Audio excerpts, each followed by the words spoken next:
I'm Andy Dyer. I'm here with Carol from Farmer Network, and we're going to show you a straightforward guide to taking soil samples so that you can comply with your SAM1 or CSAM1 actions within SFI. So we're going to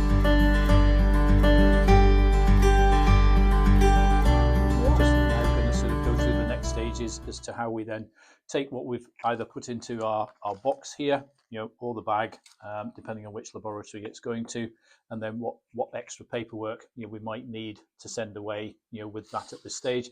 And then we'll talk a bit more about then how we then, when we get those results back, put them into the template for a soil management plan there. So again, we can record up to 6 amount of data on here with a field name or a field number, the soil type there. So if you know the soil type, that's fine, you can put that in. If not, don't worry. Field size, again, if you want to put that in, that's fine. And cropping, so this then will relate to what's in the ground at the moment and potentially what you might want to be putting in it next year. So that's going into, say, barley or turnips or whatever, or if it's just staying in grass. This booklet here gives us a list of codes which we can use. It's very handy because it gives you some information as to how to sample as well, and areas to avoid.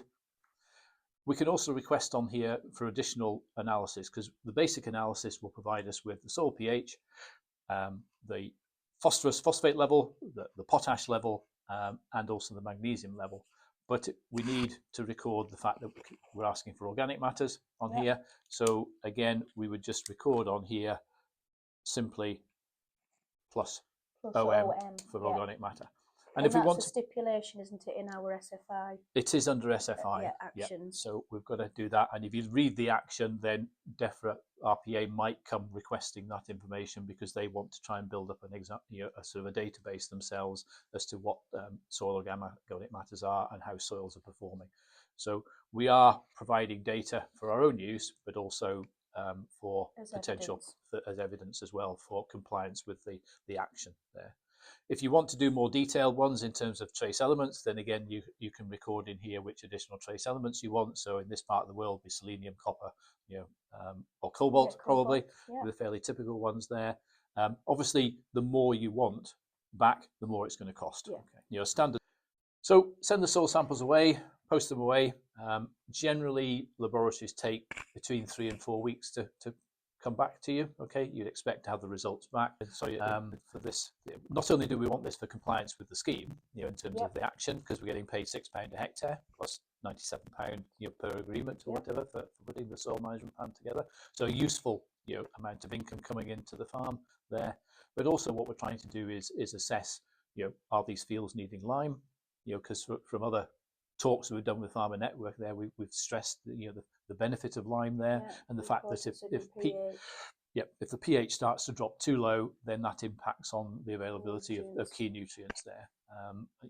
Both the P's and the K's, but also things like trace elements and major elements become potentially locked up in the soil there. We obviously want to assess the P, the phosphate, and the K, the potash level, because then we're going to use that potentially to then work out from our nutrient management plan, what additional nutrients, or do we need any additional nutrients requirements in there? And obviously pH is going to give us the indication as to if we're going to need to lime those fields in the rotation there, and how much there. So we can get that recommendation back on there. That's all really useful. We're recording basic things here like the field name, its parcel ID, so it's NYSD number or whatever, or NZ number if you're obviously in Northumberland. The field area, what the cropping is. You've got a space here to put your soil sample results in, your organic matter, when you can put the lime in there. And then if you look at the guidance under the CSAM1 or SAM1 under, that you can download, from the internet or whatever, or more than happy to email you out a copy of that if that's required, is that you're going to relate to any management issues that you might have in that field.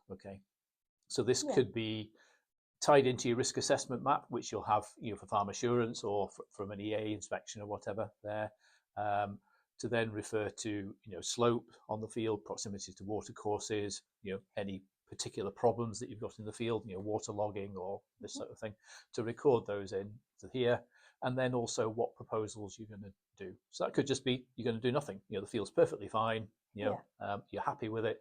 There's no areas of compaction. We've recorded the VES, the visual evaluation of soil structure. We're happy that those fields are performing well. So there doesn't necessarily need to be a proposal in there other than just maintain as it is. Yeah. Okay.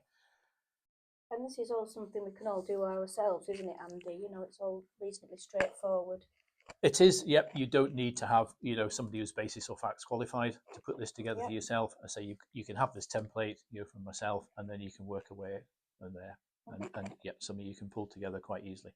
Again, with SFI, there's no right or wrong there, as long as you've got a good attempt at it and you're recording the information that's required under the action there. And so therefore your management plan can just work around that and how comfortable you feel in terms of what information there you're going to there.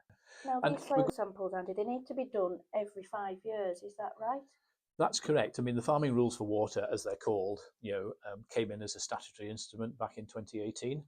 So that is now puts a legal requirement on farmers to soil sample, 20% of their farm every year. Okay. Now you can miss out. You don't need to do the sort of the big allotments and things like that. The moorland areas, little tiny things that fields that are just too small. It's mainly more about the core farm as such there. So don't get hung up that you've got to sample every square inch of the farm. Okay. And as we said outside, if you can group some samples together within blocks of land, then just do it. Okay, that's fine.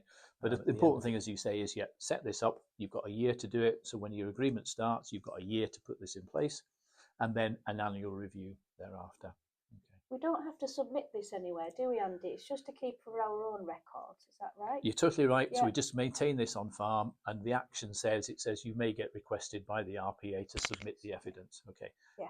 Or it may be that you get picked out for an inspection, or not an inspection these days, but an assessment or a visit, where the RPA assessor will come out and say, let's have a look at your soil management plan. Okay. As I say, now is an ideal time of year to be doing these sort of things, when you're out just checking the stock or just doing whatever, if you're going out to do a bit of work around the fields, then just get some soil samples taken while you're out there and get them done now. Yeah, sounds great. Okay, Andy, should we just go over what we've been through this afternoon out in the field and in the office? It'd be useful just to have a bit of a review. Yes, certainly, Carol. No problem at all. So, we've come today to sort of put together information on soil analysis and soil sampling and the requirements that we're going to need to comply with for our SAM1 and our CSAM1 action under SFI. Yeah. Also to provide ourselves as farmers with more detailed information on how our soils are performing, in terms of their structure, but also in terms of what we've got there in pH, phosphorus and potassium and magnesium, and also organic matter there. And as I said outside, the looking at the magnesium status on soils is particularly important on those clay soils, because high magnesium levels can impact on that soil and how it performs, and it may need a requirement then to use something like gypsum or a switch away from magnesium limestone to more calcium limestone to help balance that out there. So we've looked at the soils outside, we've worked out what we need to sample for the scheme. We've got all the information here that we've recorded that then goes with those samples then to the laboratory, and then when we get those results back, we can then populate our soil management plan and help inform our nutrient management plan as well, to help compliance with the scheme. And if the RPA have required that information from us, then we've got that ready for them. Yeah, ideal. Okay, so that concludes our video for this afternoon. I hope you've all found it useful. I certainly have. Big thank you to Andy for going through everything with us. Really useful. So from Andy and I, it's over and out, but keep an eye out for our YouTube videos that we might be producing in the future. Thank you.